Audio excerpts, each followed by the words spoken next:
Olá, irmãos e irmãs, sejam bem-vindos a mais um áudio do Meditando com Nossa Senhora, desse dia 13 de agosto de 2020.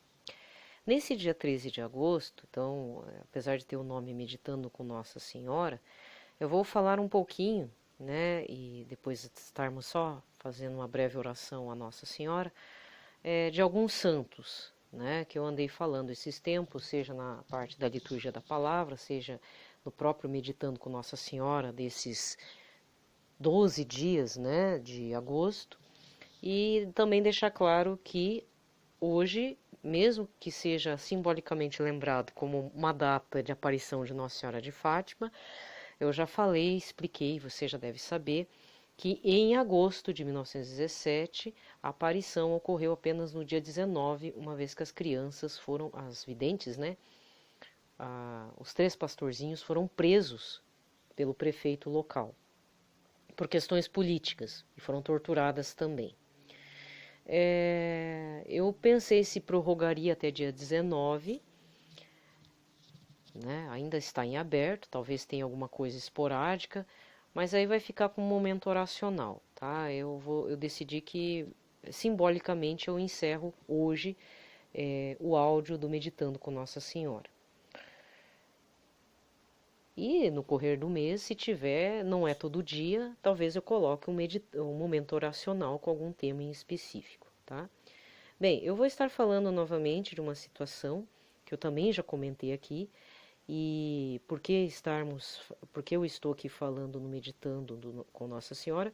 Pois Nossa Senhora, penso eu, é uma espécie de fábrica de santos, né? Sem a presença, as orientações, no caso de santos místicos, né, que tem visões tanto de Jesus ou né, experiências místicas como Santa Faustina, Nossa Senhora também está presente na vida deles. Santa Faustina relata poucas visões com Nossa Senhora, mas e são importantes, e ela, Santa Faustina, tem muitos relatos de que por conta dessa presença de Nossa Senhora, dessa presença materna, desta mãe que nós recebemos como herança de Jesus Cristo aos pés da cruz, ela passou, Santa Faustina, a orar mais em honra a Nossa Senhora, em honra a São José, tá? Esse é um caso.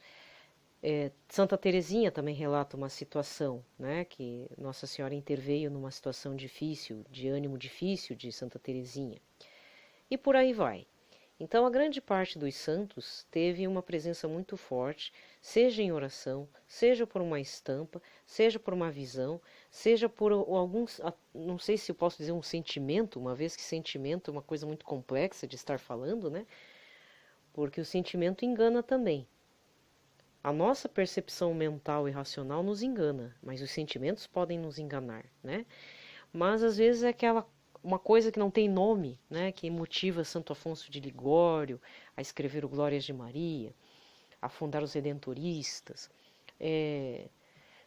desculpa, São Luís Maria Grignon de Montfort a escrever o Tratado da Verdadeira Devoção à Santíssima Virgem, e tantos outros, né, que escrevem sobre Nossa Senhora, e às vezes não tem uma conexão mística, não teve uma visão, talvez uma percepção aqui, outra ali, ou realmente um sentimento próprio do santo, né, que fez com que ele escrevesse um salmo, uma oração específica, um Salve Rainha, né, ou o próprio São Boaventura também, tão amoroso com Nossa Senhora, né? São vários os santos. Então, por conta disso, eu vou abrir um parênteses aqui. Eu não vou falar nada sobre a aparição de Fátima ou Nossa Senhora de Akita, lá do Japão, mas eu vou falar de 2 santos que eu já falei e tenho falado sempre. Não com muita profundidade, porque senão é capaz de eu me perder nos escritos, né? Uma não tem escrito nenhum. A vida dessa santa é deslumbrante, né? Santa Dulce dos Pobres, Irmã Dulce, o Anjo Bom da Bahia, que se celebra hoje, dia 13 de agosto. Então anote aí no seu caderninho e agenda que você pode estar fazendo sobre os santos, né? Anote lá porque ela não está no calendário geral romano, ela está na igreja específica aqui do Brasil. Então, no caso do povo brasileiro, e principalmente na Bahia, ela vai ser lembrada sempre no dia 13 de agosto, tá? Por outro lado, no dia 13 de agosto de 2019, o Papa, além de canonizar Irmã Dulce, canonizou também outros santos, e um desses outros santos eu tenho o costume de falar aqui, que é São Cardeal John Newman, Cardeal John Newman, ex-protestante, convertido ao catolicismo, né? Ele chegou até né, digamos, a hierarquia do purpurado, né? Que a gente chama purpurado é os cardeais. Mas continuou sendo humilhado, perseguido e tudo. Mas ele tem tratados maravilhosos, livros mesmo, falando sobre a amizade. E eu quero indicar, então, veja bem, esse áudio é bem curtinho, não vou me ater muito porque cada um que procure as referências que eu estou dando, porque depois vocês vão acabar pelo Google ou a partir de links dentro desses sites, né, que são católicos, fazendo suas buscas pessoais, né? Mas no caso do Cardeal Newman, a festa dele não é hoje. A festa dele, que me consta, é dia 9 de outubro, que já era a data do Beato. Irmã Dulce também tinha a sua data de Beata, né? E às vezes muda, às vezes acontece de mudar. Mas no caso do Cardeal Newman, parece-me que ainda permanece dia 9 de outubro. Então anote lá também se você é muito fã de São Cardeal Newman. Algumas coisas que eu descobri, ou pelo menos vou aqui indicar para vocês, tá? Eu estou no site agência.eclesia.pt. O Eclesia é assim, ECCLESIA.pt. Tem um artigo, então coloca lá, Agência Eclésia, Cardeal Newman. Vai aparecer esse artigo aqui muito bacana. Fala do reconhecimento do milagre, tá? Ele foi ordenado no ano de 1847. A data de 9 de outubro é a data da conversão do Sr. Newman para a Igreja Católica, mas há um detalhe extremamente interessante com relação a esse santo. Ele é também lembrado dentro da Igreja Anglicana, e ele é lembrado não nessa data, mas na data de falecimento dele, acho que é 11 de novembro, uma coisa assim. Então, Cardeal Newman, ele é lembrado pelas duas igrejas. A Igreja Católica, no dia 9 de outubro, data da sua conversão, e num dia 11, que eu não sei se é novembro agora, dentro da Igreja Anglicana, para ver como ele é querido, né? Apesar de ter sido perseguido, humilhado, não aceito até dentro da Igreja Católica e também não aceito dentro dos meios protestantes porque ele se converteu, ele foi muito incompreendido. Ele tem muitos tratados, muitos escritos sobre a amizade e a unidade. Então, isso é uma questão muito interessante. Outra coisa é que John Henry Newman, ele é um dos santos que influenciam, e deve influenciar ainda, vida e pensamento do cardeal Joseph Ratzinger, atualmente Papa Emérito Bento XVI, segundo essa fonte que eu estou lendo. Tá? Ele é reconhecido como um grande escritor, e James Joyce, que é escritor de literatura, um grande nome, né, da literatura inglesa, escritor de um livro chamado Ulisses, mas que na realidade é difícil de ler, eu já vou dizendo, tá? Não é fácil. Ele foi reconhecido como o maior dos escritores ingleses em prosa, ou seja, digamos, um pagão, uma pessoa do mundo secular reconhecer um cardeal, né, uma pessoa do clero como um grande escritor. Então significa que São Newman tem esse potencial de agregador, pacificador, de formar relações humanas, né? Certo? E outra coisa que eu gostaria de deixar claro também, aí eu vou entrar aqui Esses dias eu falei do Tolkien, e eu demorei bastante, assim, falando de Tolkien. Não sei se foi dentro da liturgia da palavra, acho que foi, porque Tolkien ainda não tem ainda um processo aberto de beatificação. Você está assustado? Você acha isso impossível? Pois é, e aí eu vou dizer em qual local que você vai fazer essa conexão de Tolkien. Então, não é coisa da minha cabeça, tá? Vou dizer aqui o site é no tolkienista.com, porque tem a sociedade, tem assim, a Sociedade Tolkien Brasil. É ótimo. Ou você coloca no Google Tolkien Brasil, vai te remeter a um blog lá muito bacana, feito por um pessoal com mestrado, doutorado em literatura, que vai estar falando tanto da parte secular e também essa relação de Tolkien com C.S. Lewis. Mas no tolkienista.com ele vai falar a relação de John Newman, né, dos escritos de John Newman, na mente de Tolkien e posteriormente na sua obra também. Então, pelo que eu li no artigo, e eu também, por que eu falei do Tolkien esses dias? Porque me veio que o mote central das obras do Sr. Tolkien, O Senhor dos Anéis principalmente, que é o que é mais conhecido, os outros aí você fica por conta de ler, tudo gira em torno da amizade e do mundo novo que há de vir, tá? Mas na realidade existem alguns elementos católicos, cristãos ali presentes. É que está no subterfúgio de cada personagem. Não é 100% daquilo que a Igreja Católica fala. Mas é uma perversão. Pode ser, mas é que aí é uma obra de ficção. Não é ficção científica. Ele criou uma parte da literatura, ele é criador de um gênero literário chamado fantasia. Ele mesmo é o pai desse gênero, que até então não existia.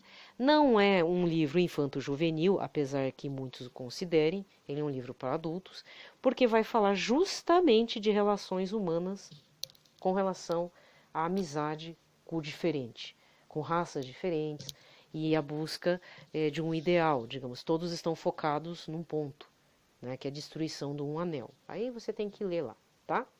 Então, dentro do Tolkienista é falado essa relação de John Newman por algumas situações. Primeiro, o Sr. Tolkien é de uma família inglesa. Se não me engano, a mãe dele ficou viúva, meio jovem, e ele era criança ainda, e buscou refúgio nos oratórios fundados pelo cardeal Newman na época, né? Porque para ver, né? Assim como Santo Afonso de Ligório fundou a sua congregação, os claretianos têm seu pai fundador, o cardeal Newman também fundou os oratórios de São Felipe Neri, se não me engano é esse o nome, que era voltado para ter uma característica e carisma próprio. O Sr. Newman já estava falecido, quem os acolheu, no caso a família Tolkien, né, na parte espiritual, e posteriormente trouxeram a família para dentro desses oratórios, porque a senhora Mabel, mãe do Sr. Tolkien, estava muito doente, né, e depois veio a falecer, e Tolkien ficou sendo tutoriado pelo secretário pessoal do cardeal Newman.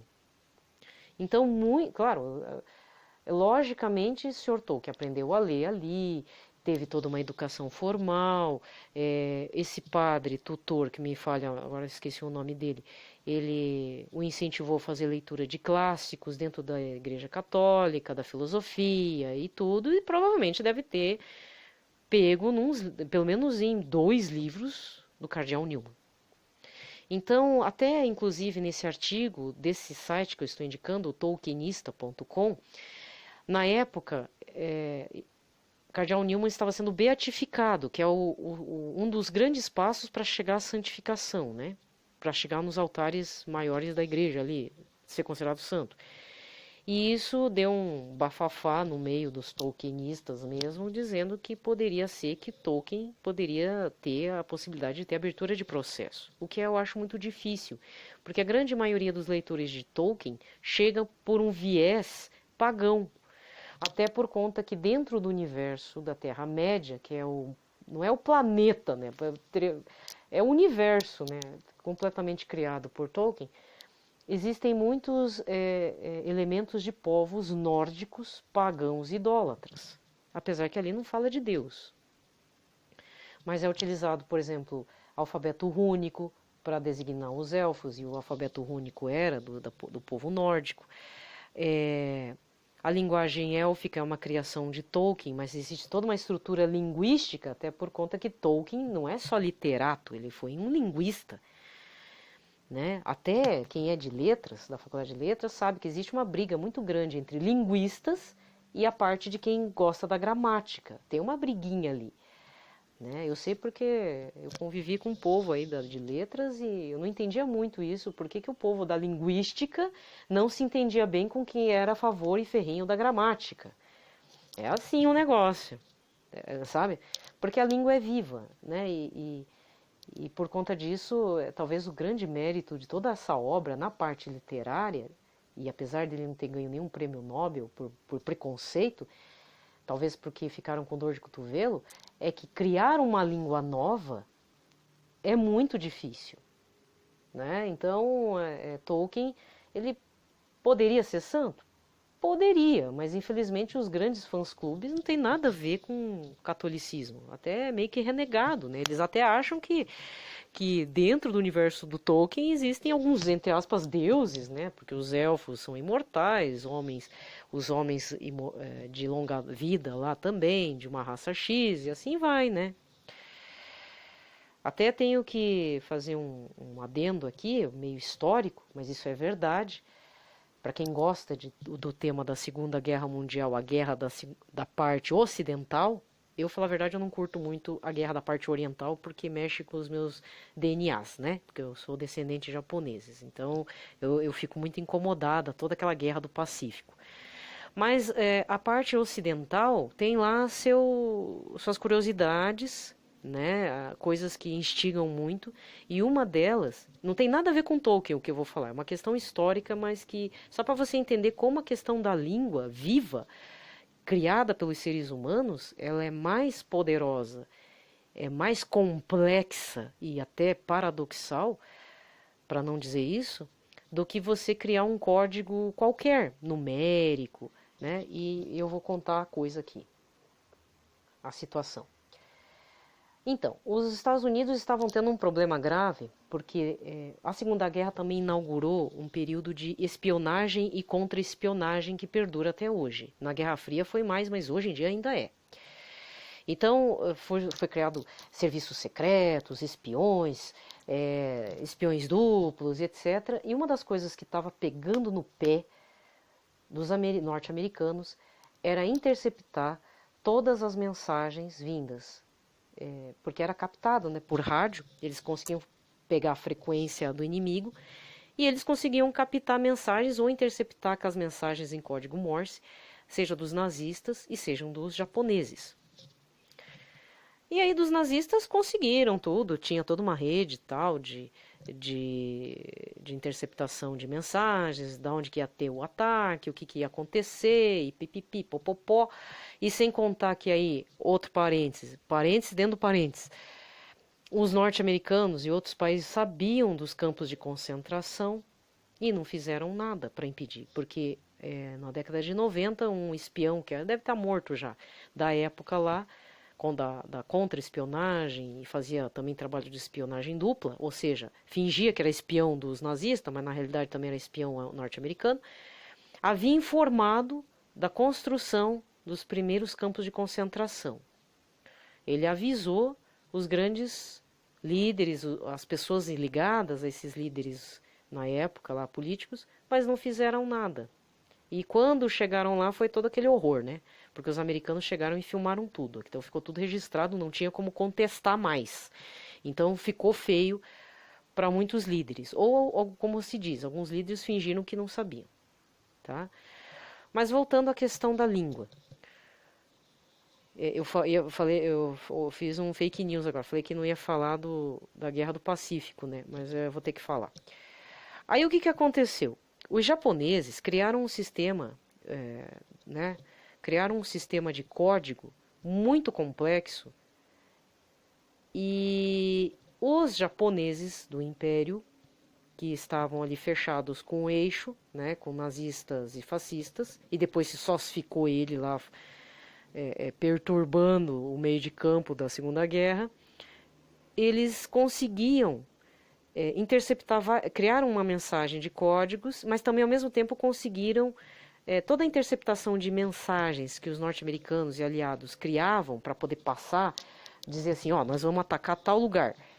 Os japoneses sabiam de antemão, porque não era assim que falava, era criado um código numérico, alguma coisa acontecia. E o japonês meio que, aham, eu descobri, nós interceptou essa mensagem, nós vamos decodificar, beleza, fechou. E isso estava sendo um ponto muito doloroso para os norte-americanos, porque, pô, eu estou tentando passar uma mensagem para outro colega lá e, né, para outro país aliado e não estou conseguindo. A japonesada está roubando as mensagens, está pior, decodificando com clareza. Não sei quem que foi a pessoa, mas dentro da parte de segurança, né, alguém teve a brilhante, realmente foi uma brilhante ideia.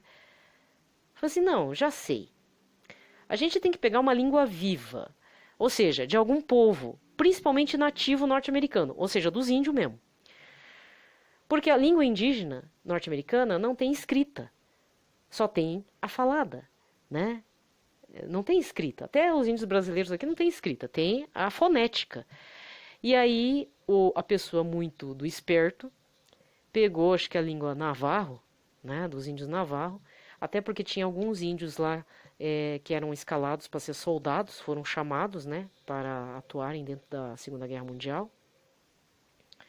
E falaram assim, ó, você que é norte-americano e índio-americano, sabe falar inglês e sabe falar a língua nativa. Então vai escrevendo aqui no alfabeto ocidental como é que é a tua pronúncia e tal, e começaram a usar, então, resumo da ópera, eles começaram a usar a língua navarro e outras línguas indígenas para poder transmitir algumas mensagens importantes para os aliados. E para isso eles meio que já tinham falado, ó, a gente está usando essa língua aqui, essa língua não, só tem fonética, a gente está fazendo transcrição e é desse jeito que a gente vai passar. Aí foi um sucesso, porque aí a japonesada não conseguiu mais decodificar os códigos, não conseguia mais decodificar nenhuma mensagem importante que era passada de país aliado para país aliado. Isso não é fake news, tá?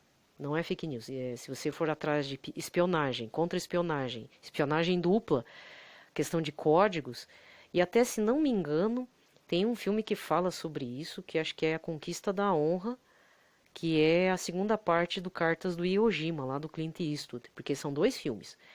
Não é que é continuação, são filmes que acontecem em países diferentes, mas o ataque final é o mesmo, é na ilha de Iwo Jima, né? Só que o melhor filme é o Cartas mesmo, de Iwo Jima, a versão japonesa.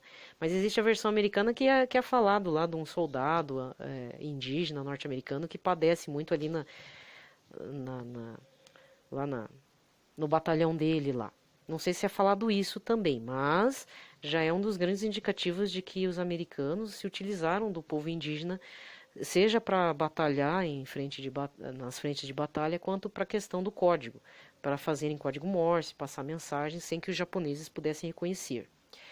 Um dos trunfos, então, para fechar tudo isso, né, por que houve êxito nesse processo, é porque toda a linguagem humana, independente se é nativo norte-americano, nativo aqui dos índios da sul-americano, aqui da América do Sul americana, da América do Sul, ou alguma língua lá africana, lá dos povos africanos, nativos, elas são línguas vivas, elas têm toda uma complexidade, né? Que nem a língua portuguesa,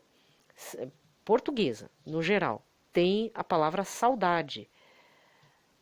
Não é toda a língua lá, árabe, inglesa, que tem esse termo que condensa todo um sentimento, um pensamento, lembranças.